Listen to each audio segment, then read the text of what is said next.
Bienvenidos a La Última Butaca a la Izquierda, un podcast de cine conducido por Leonardo Sagástegui y John Pacheco. Hola, ¿qué tal? ¿Cómo están? Yo soy Leonardo Sagástegui y este es el podcast número 19 de La Última Butaca a la Izquierda. Sí, y hoy en este programa vamos a conversar a propósito que el día de hoy se inaugura el Festival de Cine de Lima. Hemos seleccionado las que consideramos más o menos las mejores películas que han ganado el festival, ¿no? Y hemos hecho una selección de 5 películas para conversar de ellas, ¿no? Y su impacto que han tenido, sobre todo en esta parte del continente, ¿no? Y en Latinoamérica. No sé, John, ibas a presentar ahora las películas en esta ocasión. Gracias por darme el pase, Leo. Sí, el Festival de Cine de Lima era un momento del año que era un punto de reunión obligada para todo amante del buen cine, ¿no? Recuerdo que nosotros en los primeros años de la existencia de este encuentro íbamos religiosamente, veíamos películas hasta altas horas de la madrugada y dormíamos en mi casa o en tu casa, Leo, después de las prolongadas veladas que uno tenía viendo estas películas y conversando con los actores. Era una delicia que durante una semana pudiéramos interactuar con los actores y con los directores que hicieron estas películas y conversar también en los ya famosos diálogos con cineastas, ¿no?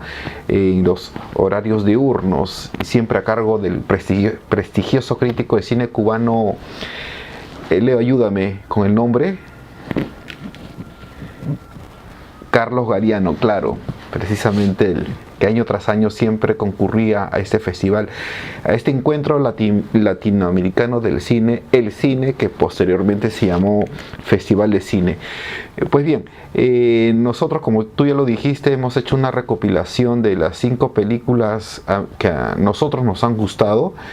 Y abrimos esta porque solamente nos da 1 hora el Instagram, así que vamos a empezar. Abrimos con Martín H, ¿no, Leo? La película más antigua de esta camada, creo que es del año 97, si mal no recuerdo. Ya, ok, muy bien. Pues bien, esta película ya la había visto hace ya mucho tiempo, la volví a visitar para esta discusión, y es una película que no envejece, y es una película que, similar al Padrino de Francis Ford Coppola, está plagado de discursos, de citas memorables que uno lo tiene, si es que no lo apunta, lo tiene ahí guardado en su subconsciente. Para situarnos en esta película, la historia se trata de un muchacho, Juan Diego Botto, que, producto de una especie de sobredosis, cae en estado de coma y entonces llaman a su padre, quien es un guionista famoso en España. Es llamado para que lo recoja y de alguna forma viva con él mientras, digamos, se recupere o pueda salir de esta especie de submundo en el que vive, porque hay que también situar la película en el hecho de que Juan Diego Botto vive en la Argentina y su padre vive en España, de tal forma de que no tienen una relación fluida. Esta especie de plot point en el cual cae en esta especie de estado de coma producido por esta droga, obliga a que estos dos personajes se junten y entablen una relación.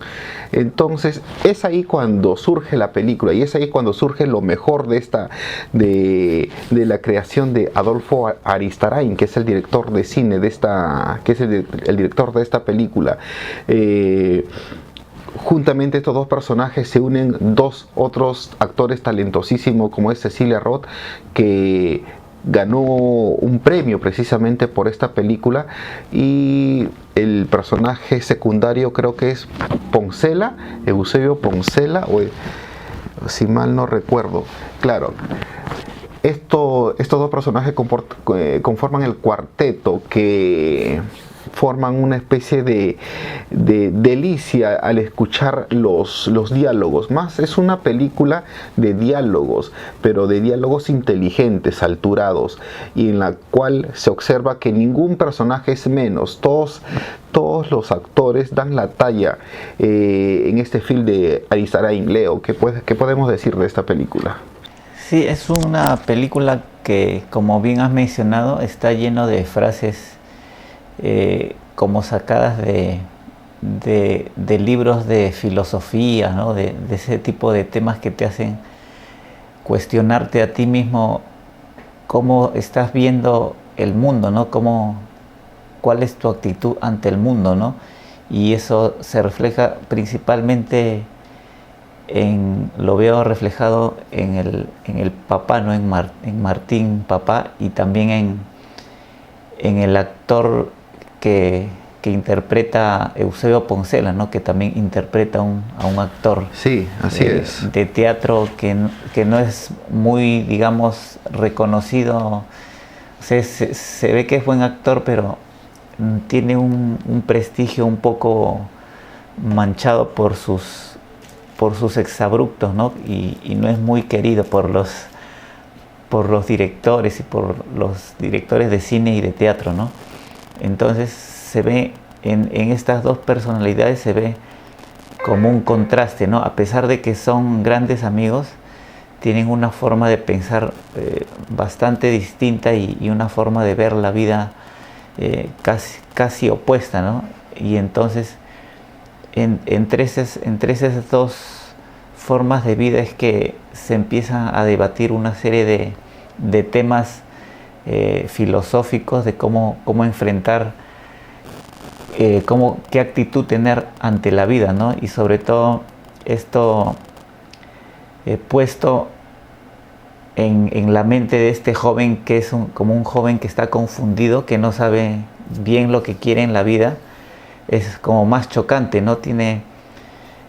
Es una persona, al ser joven, recién se está formando y recién quiere aprender cosas para que le van a servir en el futuro, ¿no? Y entonces este choque de ideas hace que se confunda aún más, ¿no? Y en vez de ayudarlo, a veces parece que lo están coactando y no lo desarrollan, no hacen que se desarrolle bien su personalidad, ¿no? Porque están en constante lucha, ¿no? Estas dos formas de ver la vida, ¿no? Y eso me pareció interesante, ¿no? A la hora de plantearlo en la película.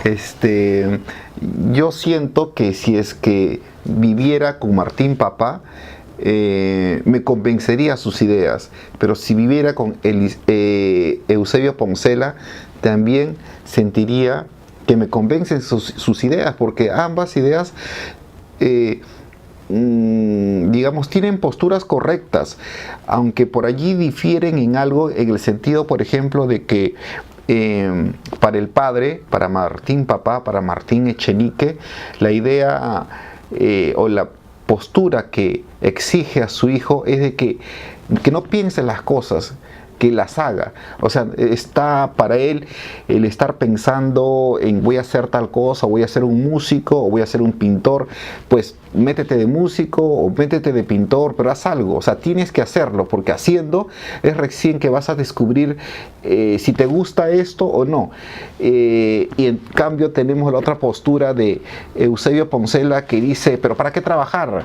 El trabajo es una especie de esclavitud que el tirano exige, y de esta forma mantener su poder, ¿no? Mantener la tiranía. Entonces son choque de ideas que hace, y todo circula, todo gira alrededor de Juan Diego Botto, ¿no? Martín H., el pequeño sobre el cual absorbe todas estas ideas, y al final no sabe, está en la nebulosa, ¿no? Y por eso al final podemos entender que hace lo que hace al final de la película, ¿no? Que no queremos contarlo para no malograr si alguien todavía no lo ha visto, pero esa es la estructura de la película. Es una delicia verlo, porque como lo dije, no hay muchas escenas de vértigo, no hay muchas escenas digamos, donde explote, digamos, ciertas situaciones. Todo está contenido, y todo es gracias a un trabajo, una dirección actoral bien llevada a cabo, Leo. Sí, y también esa parte donde ambos personajes, los mayores, parece que no escuchan lo que en realidad quiere decirles el joven, ¿no? Porque todos argumentan y creen que él ha intentado suicidarse, y nadie le cree que ha sido solamente como una sobredosis, nada Claro. más, ¿no? Y todos dudan de él, ¿no? Dudan de su palabra, no le creen por el mismo hecho de ser joven. Está así con ese halo de duda, lo que venga de él, ¿no? Y nadie cree que ha sido solo una sobredosis, ¿no? Entonces, partiendo también desde ese punto de que los mayores no tienen una verdadera confianza en lo que el joven está diciendo, ¿no? Ya sea el punto de vista que tengan, ninguno de los dos le cree, ¿no? Creen que en realidad ha querido suicidarse, cosa que no es cierto, ¿no?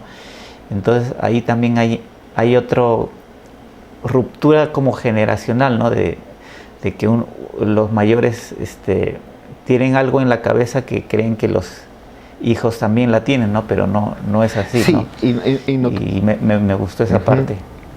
Y notarás, Leo, de que inclusive en esta cúpula que lidera Martín Papá, él se pone como si fuese el líder de la pandilla, el cabecilla, inclusive es el más viejo también de esta camada, ¿no? Donde comparte roles con su amante Cecilia Roth y con su actor fetiche Eusebio Poncela.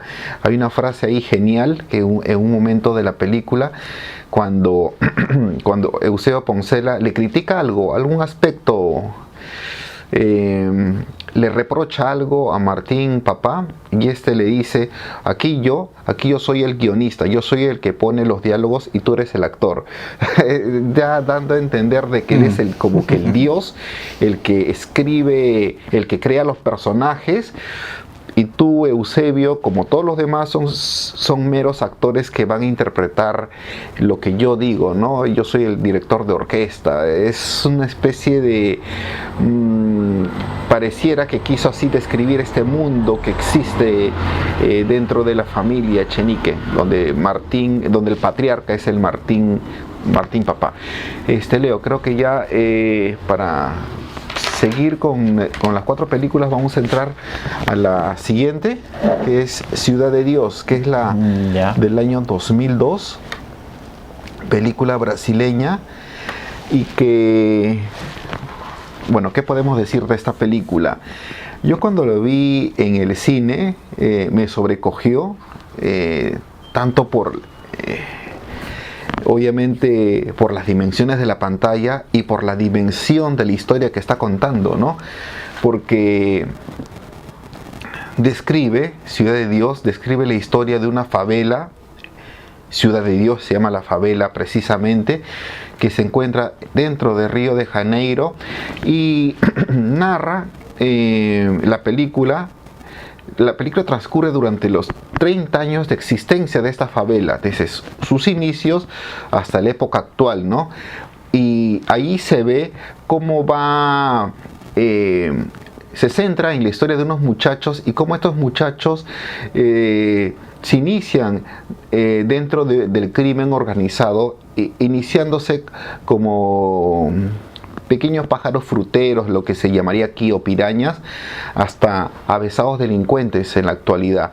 Y para ello, para desarrollar esta historia, pues a lo largo de su metraje, casi de 3 horas, va recorriendo la historia de esta favela Ciudad de Dios, donde se observa el devenir de este grupo de pandilleros liderados por C. Pequeño, ¿no? Este criminal que lo vemos en sus inicios.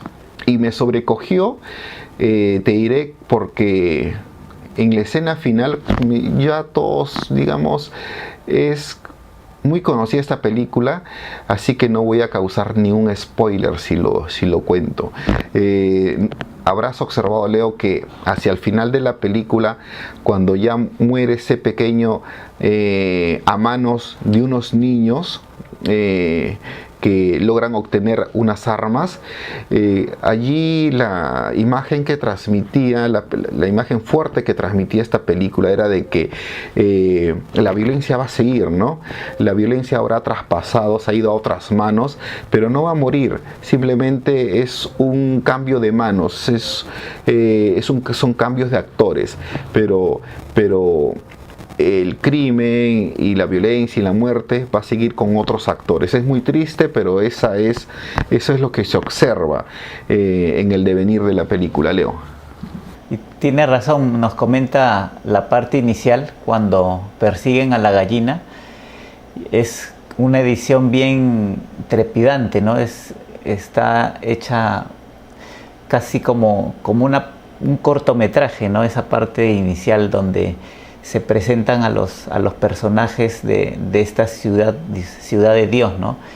Y me gustó esa forma tan, de manera visual lo han hecho algunos momentos tipo videoclip, ¿no? Porque es una película bien rápida, con cortes rápidos, y tiene un ritmo que no decrece, ¿no? Durante toda la película, que es un poco más de 2 horas, se ve ayudado también por lo que es la locución en off que acompaña a lo que estamos viendo, ¿no? Que por momentos aparece una locución como que narra los hechos, ¿no? Y esta locución hace que también nos identificamos con lo que está pasando, ¿no? No es una locución que te cuente lo que pasa, ¿no? Sino que te narra el contexto, ¿no? Lo que hay Así fuera es. y como que te va vistiendo el lugar, ¿no? Para que lo que veamos sea más coherente a lo que estamos viendo, ¿no? Y a lo que se está narrando, ¿no? Y ese es un detalle que me gustó también, cómo está bien usada la locución en off. Y aunque también hay algunas personas que en ciertas críticas de la época que leí, comentaban que podría ser un poco una película hecha con la finalidad de embellecer lo feo, ¿no? O sea, como que están agarrando como la miseria humana para mostrarla al mundo como una miseria de exportación, ¿no? Y tal vez podría tener algunas cosas de ese estilo por el tipo de tomas que utiliza, ¿no? De repente son tomas no tan naturales, sino son tomas más tipo de cine norteamericano, ¿no? Entonces eso también ha hecho también que tenga esa percepción en algunas personas, ¿no? Que sea algo hecho para aprovechar el momento y no para profundizar en algún tema social, ¿no? como lo suelen hacer otras películas latinoamericanas. No sé qué te pareció eso, John. Sí, volviendo a que dice Raúl Alvarado, la dirección de fotografía de la película, sí, así es, tienes razón. Y volviendo a tu comentario inicial, Raúl, acerca de la escena de la gallina, la escena inicial, allí están preparando la gallina porque recordamos que la parte inicial es la parte final de la película, y hacia la parte final de la película es el encuentro de dos bandos rivales, ¿no? Uno liderado por C Pequeño y el otro liderado por Gallina, precisamente un personaje moreno que se llama Gallina, y junto con su compañero Zanahoria. Y en la escena inicial vemos que hay personas que están persiguiendo una gallina, y hay otras personas, unas señoras que están cortando cebolla, cortando zanahoria, ¿no? Entonces hay un juego ahí de estas imágenes iniciales que lo vamos a ver desarrollado hacia el final de la película, ¿no? Entonces no deja de ser sorprendente y adrenalítico, pero allí está reflejado en imágenes lo que vamos a ver al final de la película. Y como tú dices, Leo, sí, la locución en off hace que no canse visualmente, pero realmente hay muchas cosas que hacen que esta película, que su dilatado tiempo no nos caiga pesado. La edición es una de ellas, la edición es muy fuerte. Tú has hecho una referencia a la edición de Hollywood, claro, pero yo considero de que ellos no deben por qué tomarse como los dueños de aquella de las ediciones trepidantes o ediciones vertiginosas. Creo que cada director es propio de tomar la estructura narrativa que se acomode a la película que está contando, ¿no? Porque creo que esa edición también podemos verlo en Trainspotting, ¿no? Del cine británico, ¿no? Entonces, yo creo que este director ha cogido una forma de narrar la película que se adecue a la estructura que ha querido plasmarlo. Sí, Mané Gallina, ya está, no sabía, gracias Lalo. Entonces es una película que la recomendamos, es una película fuerte, es una película brutal, pero necesaria, ¿no? Necesaria para poder observarlo como quizá una especie de denuncia, ¿no? Donde todos los personajes están manchados. La policía de Río de Janeiro, quien mantiene contactos con criminales que venden los armamentos a ambos bandos rivales. Entonces todo eso es una estructura que está podrida, ¿no? Que está podrida desde abajo, y que esta película denuncia, y que esta película se basó en un libro que leí hace algún tiempo, que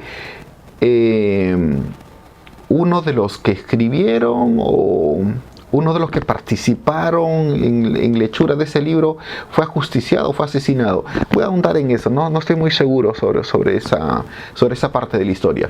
Leo, ¿qué podemos decir más de esta película? Bueno. Aquí Eduardo disculpándose por su tardanza. Estás disculpado, Eduardo. Leo. Sí, nada más recomendarla porque es una película que se ve rápido, se ve fácil, no se van a cansar en ningún momento, y es considerada una de las mejores películas latinoamericanas, ¿no? Y no solo de acá, ¿no? Sino a nivel mundial, ¿no? Y por eso la hemos puesto acá en esta lista, ¿no? ¿Cuál sería la próxima película, John?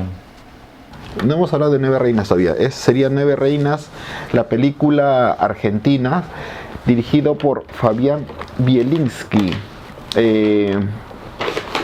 También tuve la oportunidad de verlo en pantalla grande, porque como te contaba al inicio, éramos fanáticos de las ediciones del Encuentro Latinoamericano de Cine. posteriormente llamado el cine.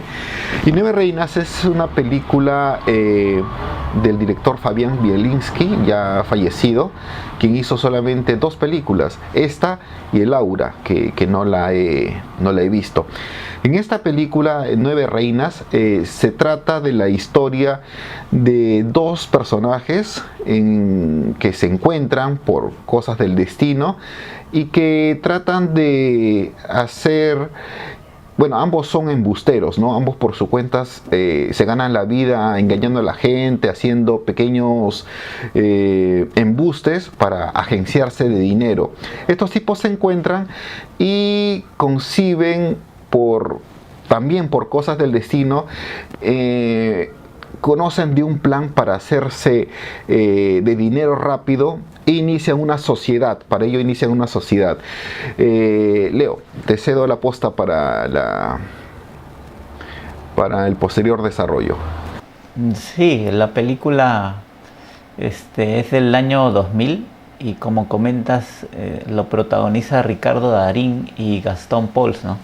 Ellos hacen esta dupla de estafadores que se conocen accidentalmente en un asalto que hace uno de ellos, y a través de este primer punto de contacto se dan cuenta el uno con el otro que como que tienen una conexión en ellos, ¿no? Y esto que los conecta es ese espíritu por engañar, ¿no? Por estafar a la gente, ¿no? Entonces deciden hacer como una sociedad, ¿no? Entre ellos para poder estafar a la gente al menos por un día, ¿no? Y ya de ahí se dan cuenta, pasan ese día estafando a una serie de personas y se convencen que combinan, ¿no? Que hacen un buen equipo. Y a partir de esto es que surge este nuevo plan para obtener un gran botín, ¿no? Que es la venta de estas estampillas falsas, ¿no? Que son consideradas como el título de la película de Nueve Reinas, ¿no? Entonces, a partir de allí es que se empieza a tejer todo este entaramado que es como un hilo de una serie de situaciones que nos van a llevar a este final que es como Hitchcock, que Hitchcock te diría que no lo cuentes, ¿no? Así es, que es un final inesperado, ¿no? Y esta película me recuerda no necesariamente a películas de Hitchcock, sino a películas de estafadores, ¿no? Como por ejemplo la película El Golpe, con Paul Newman y Robert Redford, que traman también un plan para estafar a una persona que anteriormente les había robado, ¿no? Entonces acá también se arma algo así parecido, ¿no? Donde todo lo que estamos viendo que sucede a lo largo de la película es en el fondo como un entaramado que se ha hecho para engañar a una persona, ¿no? Y esto está bien llevado y bien narrado porque uno como espectador no se da cuenta, ¿no? Está atento a la historia que va sucediendo, ¿no? Poco a poco, ¿no? Y lo que no hay síntomas de sospecha de que algo pueda estar sucediendo debajo de esa historia, ¿no?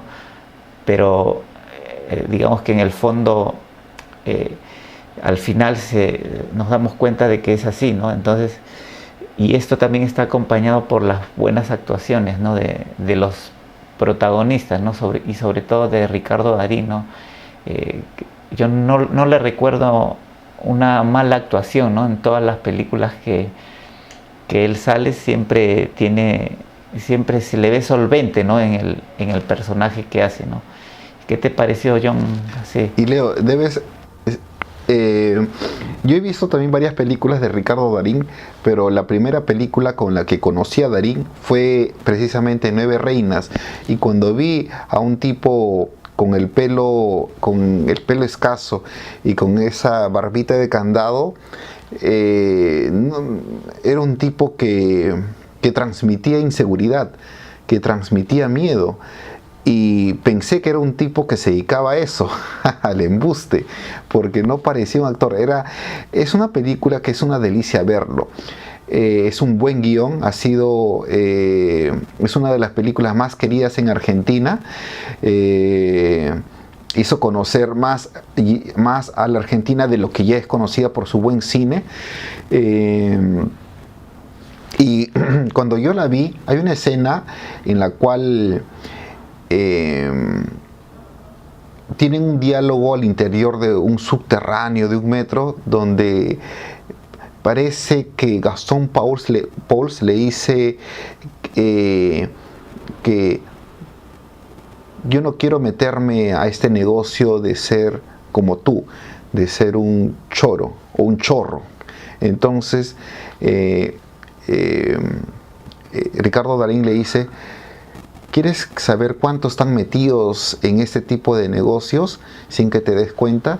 Y suben pues a la superficie y le hace ver en menos de 1 minuto la fauna que existe en la ciudad de Buenos Aires, de la cantidad de personas que sin parecerlo se dedican a esta especie de engaño, de embuste. Y Ricardo Darín da una larga definición del tipo de trabajo específico que realizan, ¿no? Desde marcadores, los tipos que están llamando por teléfono a alguien que sale de una agencia bancaria, las personas, las señoras que roban objetos de un supermercado. En menos de 1 minuto hace una larga lista, y cuando se muestra eso en la calle, cuando yo lo vi por primera vez, me sobrecogió, porque yo me dije: oye, yo también camino por la calle y me puedo tropezar con estas personas. Entonces es sorprendente que personas como uno puedan realizar este tipo de trabajos. Y más aún, esta escena es fuerte porque minutos antes de que suceda esta secuencia, hay una escena en la cual Ricardo Darín roba un periódico. O sea, agarra un periódico pasado y lo pone en un puesto de periódicos y le exige al vendedor que se ha equivocado, y por eso quiere el periódico de hoy día. Gastón Pauls le reprende, le dice: oye, no puedes pagar ni un simple periódico. Y Ricardo Darín le dice: sí, yo puedo pagarlo, pero no quiero hacerlo, porque puedo hacerlo, puedo hacer eso, y por eso hago esta acción de no pagar el periódico. Y entonces le sigue diciendo: y hay personas acá que no quieren hacer eso porque se chupan, pero yo sí lo hago. Entonces aquí hay un choque también de posiciones, de fuerzas, de decisiones, ¿no? Y quizás también por eso gusta la película, porque ¿quién no quiere pues a veces salirse con la suya?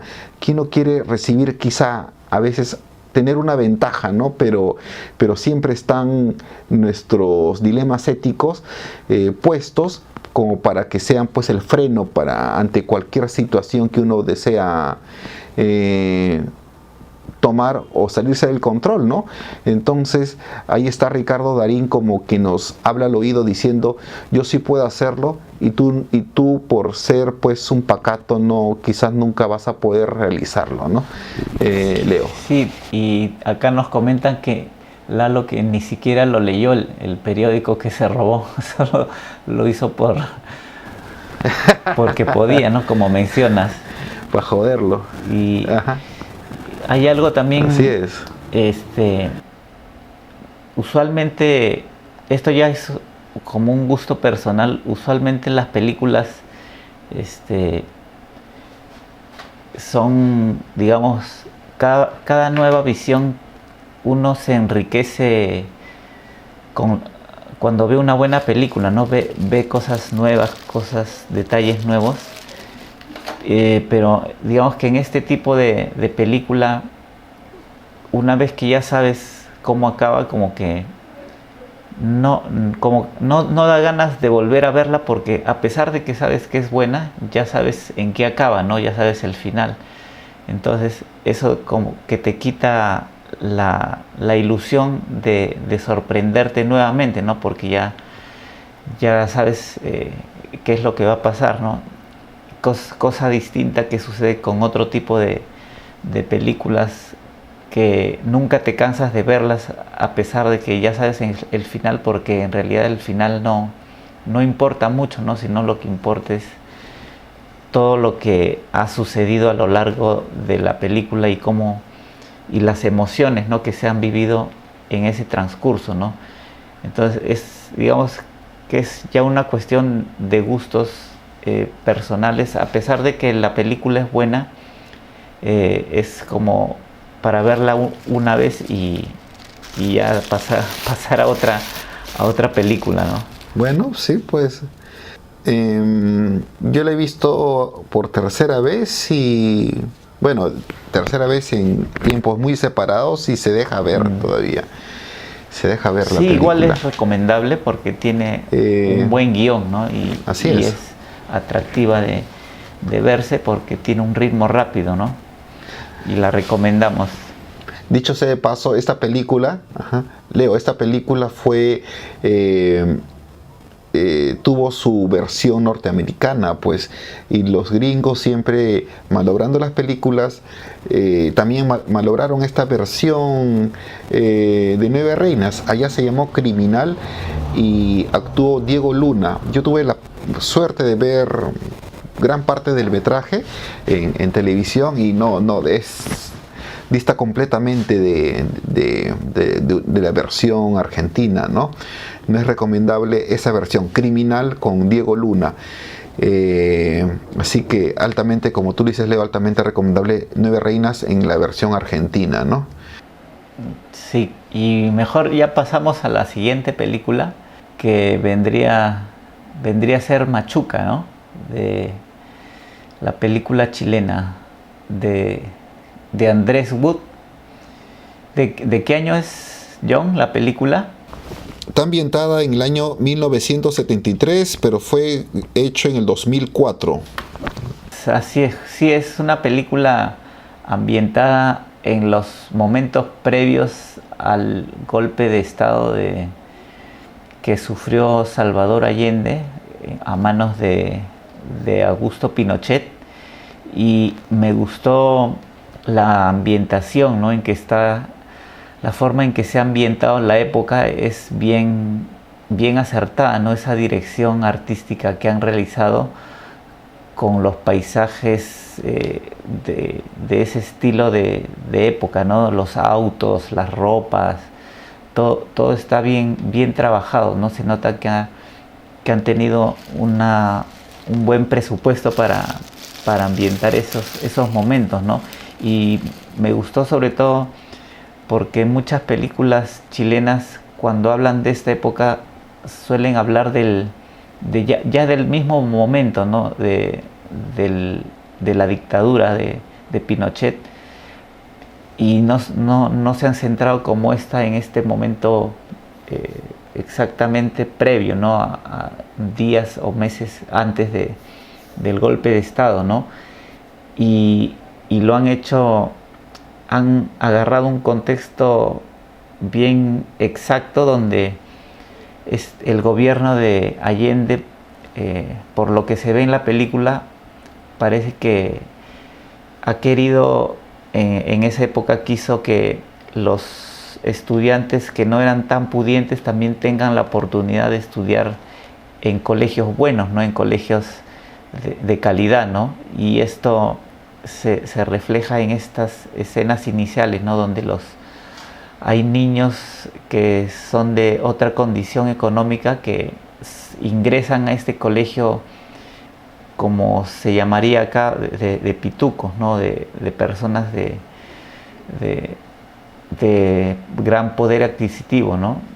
Y se ve que están estudiando allí de manera como subvencionando, ¿no? Los estudios de estos nuevos estudiantes, ¿no? Y es en ese contexto donde este nuevo gobierno trata de imponer estas nuevas formas de de educación, de unir las educaciones, de que no sea tan desigual, en que se vive esta historia, que es una historia, sobre todo una historia de amistad, ¿no? De una historia de amistad de niños de 12, 13 años más o menos, ¿no? Y me gustó cómo está tratado, porque se muestran bien detallados los diferentes estratos sociales donde vive cada uno de ellos, ¿no? Uno que es una familia pudiente, y el otro que vive lo que se llamaría acá en un pueblo joven o en un asentamiento humano, ¿no? Que no tiene las mínimas condiciones de una buena vida, ¿no? Porque no tienen tampoco ni baños, tienen un silo, y esto es chocante para ambos niños, ¿no? Porque cada uno empieza a conocer lo que el otro tiene y lo que el otro no tiene, ¿no? Y es una forma en que de esta forma se empieza, al conocerse, se empiezan a encariñar el uno con el otro, ¿no? Y hace que uno defienda al otro, ¿no? Ante los ataques de los otros niños, ¿no? Que son comunes en esta edad. Hace que se protejan mutuamente, a pesar de que son de condiciones sociales distintas, ¿no? Y me gustó bastante esa forma de amistad, ¿no? Que se muestra. No sé qué te pareció, John. También me gustó bastante.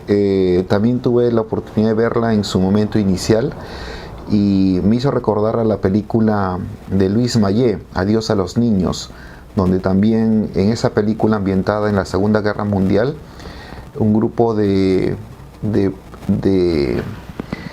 padres de un convento católico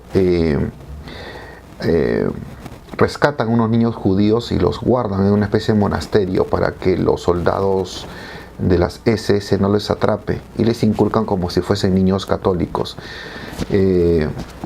Aquí en esta película chilena, como tú lo dijiste, el gobierno socialista de Allende hizo de que los niños pobres puedan estudiar también en colegios ricos, y allí surge la amistad entre Machuca, este niño pobre, y el niño rico, ¿no?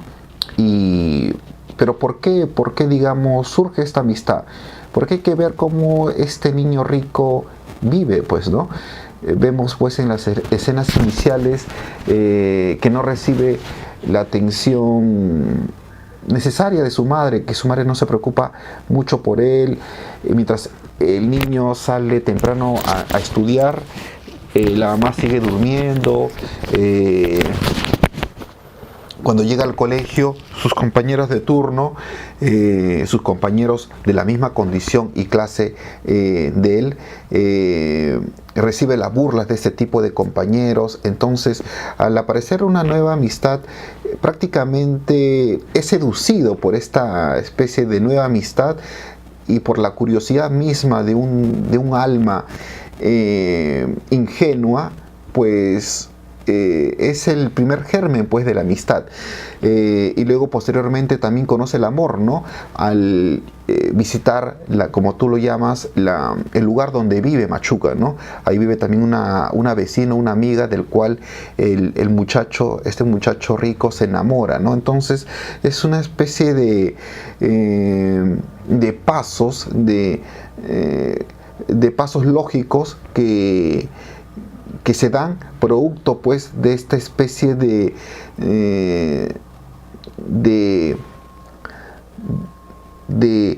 que sus propios congéneres lo empujan, pues prácticamente sus propios congéneres lo empujan a ello, y es por ello que esta película funciona.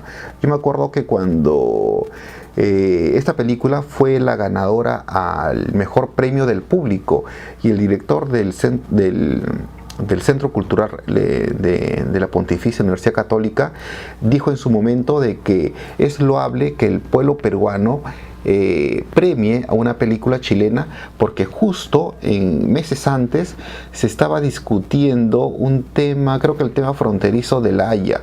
Entonces la situación política de aquel momento era bien punzante entre ambos países, entre el Perú y Chile, ¿no? Había una tensión que iba increciendo, y entonces, a pesar de eso, el público peruano dio su voto a esta película, haciéndola ganadora como mejor película del Festival de Cine de Lima de aquel año, ¿no? Entonces el director alabó que el público peruano, a pesar de que existen estos conflictos, deje sus conflictos de por medio y pueda valorar este tipo de acercamientos, ese tipo de películas. Entonces es una película que también recomendamos a nuestros oyentes, a la gente que nos sigue, y que como ya lo dije, no hace más que unir, lograr una hermandad entre ambos países que simplemente son separados por cuestiones políticas. Leo.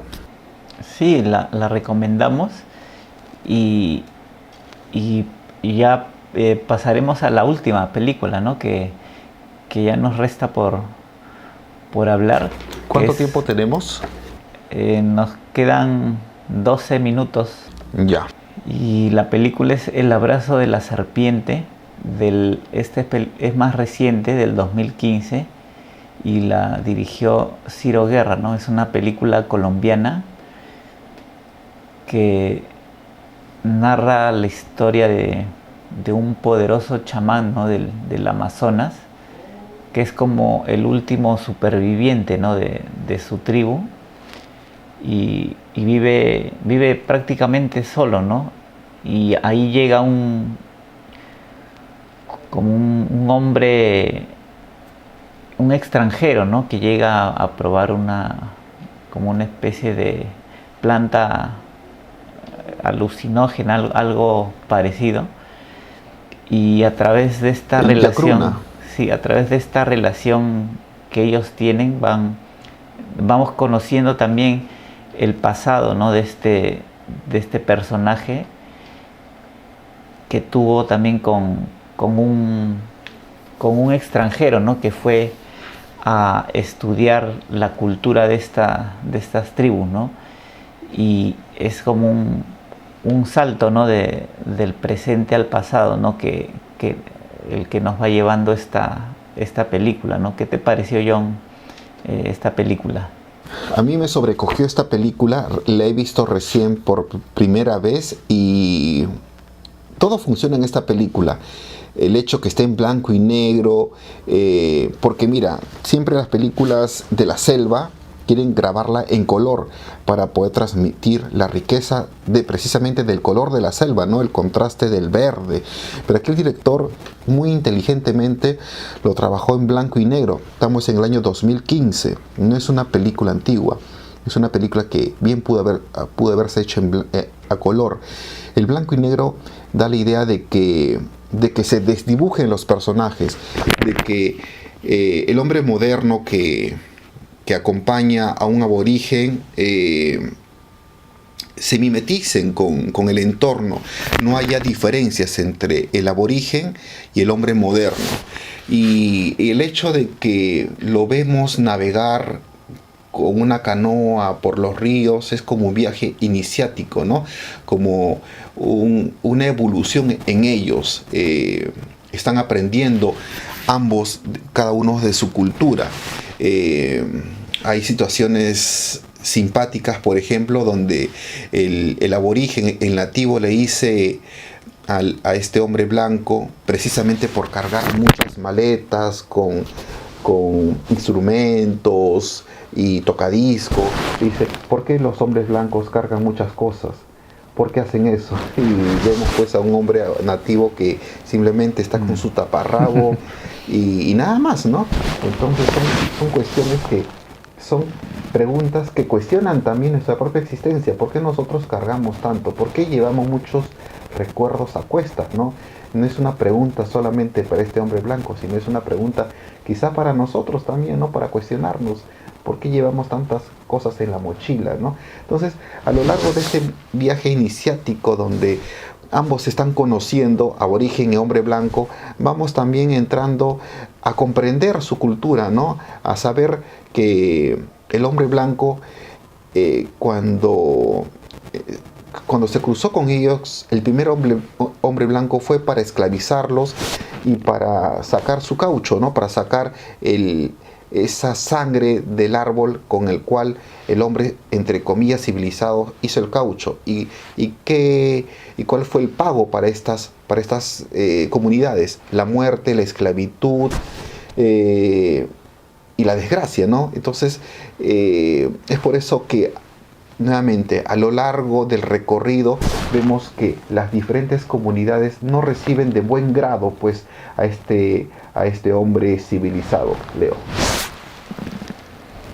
Sí, y como dato curioso se menciona en algunos momentos como, o sea, se le oye mencionar a los protagonistas como que los peruanos le han hecho algo a ellos, ¿no? Como que han sido los que han llegado a perjudicarlos, a explotarlos, y no sabemos si son peruanos,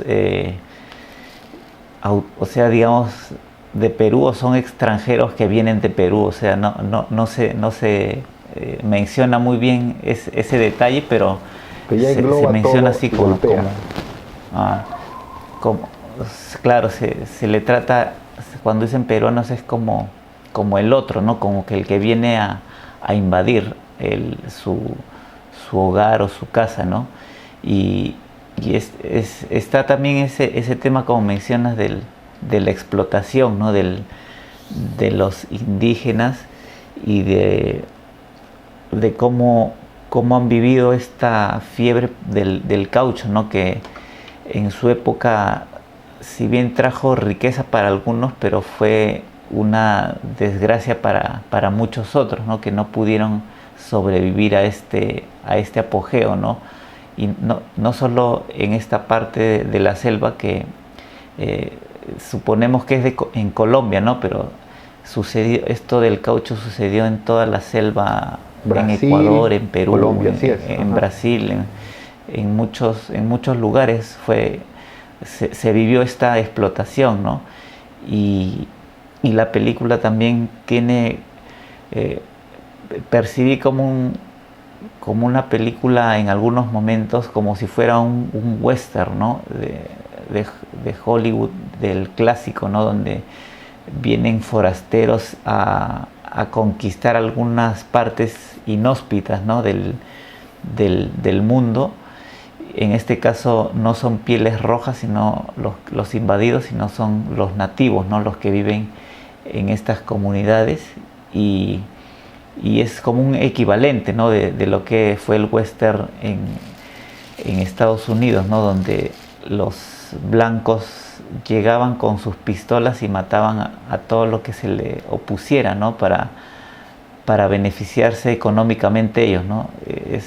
Es algo similar a lo que sucedió acá con lo del caucho, y acá está bien representado, ¿no? Se representan personajes. Por ejemplo, hay una escena donde llegan y un cura, que se supone es una persona que está entregada a Dios, a la paz, los recibe con una escopeta, ¿no? Los amenaza porque temen que va a causarles daño, ¿no?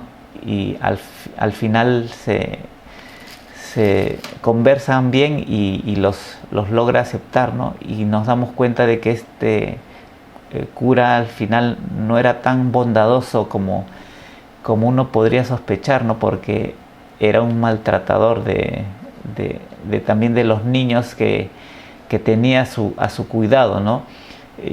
Y no tienen, parece que no tuvieran ninguna escapatoria de la maldad, ¿no? Toda esta comunidad, ¿no? Caigan donde caigan, siempre van a estar perjudicados y van a perder, ¿no? Pero Leo, y eso está bien mostrado.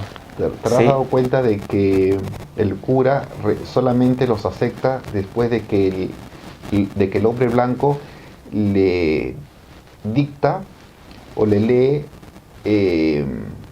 una cita de Santo Tomás de Aquino en latín? Parece como que fuese el ábrete sésamo, ¿no? como la palabra mágica que esperaba escuchar, porque en ese momento baja el rifle y le dice, sí. te acepto en mi casa, ¿no? Es una especie de frase mágica que tenía que escuchar este padre con la escopeta. Y lo otro que cuentas de que es un padre al parecer bondadoso y que luego deviene en maltratador, porque vemos que entre las prohibiciones que tiene el padre es que no se hable en la lengua aborigen a los niños. Hay que situarnos acá para nuestros oyentes de que el padre reúne a unos niños, a una comunidad de niños, y obliga a esos niños a que no hablen en su idioma original, porque el padre lo considera una lengua del diablo, del infierno, y al parecer en la noche, producto de alguna desobediencia, estaba castigando a los niños. O sea, vemos de que el padre concentra, la autoridad está basada en el golpe, está basada en el miedo, y esto de alguna forma se asemeja a nuestra cultura, a nuestra cultura occidental. La mayoría de los gobiernos, más o menos, trabajan con el temor, trabajan incitando de alguna forma el miedo entre los ciudadanos de mayor o menor grado. Hay gobiernos anteriores nuestros, que ya ustedes saben a cuál me refiero, que el miedo en la población era su modus operandi, era la razón de su forma de cómo poder controlar a nosotros los ciudadanos, ¿no? Mediante colocaciones de textos. Ok. Entonces, solamente terminar con esta frase. Me refiero al gobierno de los 11 años de Alberto Fujimori, quien nos gobernó a punta de titulares, ¿no? Donde con diversas noticias entre sangrientas y criticando a algunos políticos, parecía que buscaba el escarnio y buscaba el miedo entre la población. Entonces, esta película no hace más que ubicar un fenómeno que existe en el occidente y situarlo en su mínima expresión, cuando ese sacerdote tiene a su cuidado a unos niños. Entonces es una especie de la sociedad manejada con el miedo en su más mínima expresión, en esta especie de colonia o misión dentro de la selva. Bueno, nada más, recomendamos también esta película, Leo, y te cedo para las palabras finales. Sí, nada más que agregar para decirles que se unan a nuestras redes sociales en el Facebook, Twitter e Instagram, y también pueden escuchar estos programas en YouTube y en Spotify, ¿no? Pueden suscribirse allí a nuestros canales y ahí nos pueden comentar y sugerir próximos temas, ¿no? para ir conversando sobre cine. Y también este es el programa número 19. Vamos a tener 3 programas más, donde ahí vamos a terminar la temporada y vamos a hacer una pausa, ¿no? Así que les pedimos que nos den sugerencias, ¿no? de programas. Y ya será hasta la próxima ocasión, hasta el próximo viernes. Hasta luego, amigos. Vamos. Ya nos vemos.